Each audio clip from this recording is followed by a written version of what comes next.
നമസ്കാരം, വെട്ടന്യൂസ് ഓൺ ടൈമിലേക്ക് സ്വാഗതം. കല്യാണം ഇനി വേറെ level. Basith wedding mall, Basith arcade, Poonkottukulam, Tirur. Thrippangode മഹാശിവക്ഷേത്രത്തിൽ 6 ദിവസം നീണ്ടു നിൽക്കുന്ന ദ്രവ്യ കലശം ആരംഭിച്ചു. ക്ഷേത്രം തന്ത്രിമാരുടെ നേതൃത്വത്തിലാണ് കലശം നടക്കുന്നത്. ആചാര്യ വരണത്തോടെയാണ് കലശ ക്രിയകൾ തുടങ്ങിയത്.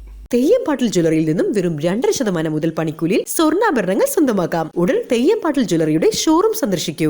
ഗണപതി ഹോമം, മുളപൂജ, ചതുശുദ്ധി, ധാര, പഞ്ചഗവ്യം, പഞ്ചകം, പ്രോക്തഹോമം, പ്രായശ്ചിത്ത ഹോമം, ബിംബശുദ്ധി, കലശമാടൽ, ഹോമകലശങ്ങൾ ആടൽ, ഉച്ചപൂജ, ശംഖാഭിഷേകം തുടങ്ങിയവയാണ് കലശത്തിന്റെ 2ാം ദിവസമായ ഇന്നലെ നടന്നത്. ഇന്ന് രാവിലെ ഗണപതി ഹോമം, മുളപൂജ, ശ്രീപാർവതിക്ക് നവകം, പഞ്ചഗവ്യം തുടങ്ങിയവ നടക്കും. ക്ഷേത്രത്തിലെ ഉത്സവം ജനുവരി 6 വൈകിട്ട് 7 മണിക്ക് കൊടിയേറും. 6 രാവിലെ ദേശത്തെ മുഴുവൻ ഭക്തരും പങ്കെടുക്കുന്ന കലവറ നിറയ്ക്കലുണ്ടാവും. ഉത്സവത്തിന്റെ പ്രധാന ചടങ്ങായ ഉത്സവബലി 11-നും പള്ളിവേട്ട 12-നും ആറാട്ട് 13-നും നടക്കും. വെട്ടന്യൂസ് തൃപ്രങ്കോട്.